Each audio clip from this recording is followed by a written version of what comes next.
So here I have a very lightweight and travel-friendly drone.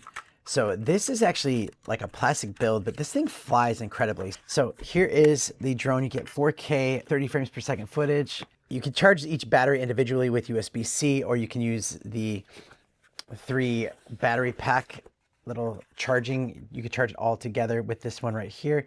So I have 3 batteries there, but you can charge them each individually with USB-C. There is a micro SD card slot, so you can hook it in there. But this thing flies amazingly. It has sensors on it on the bottom and sensors on the front for collision. And it flies very smoothly, even in very windy conditions, and gets amazing footage like this. Now, one of the big advantages to this one specifically is when you have the controller with the screen.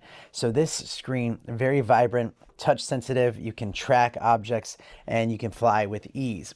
It's so much better than using your phone or an iPad because you just can see it a lot better. It's automatically connected, and you're ready to go within like seconds.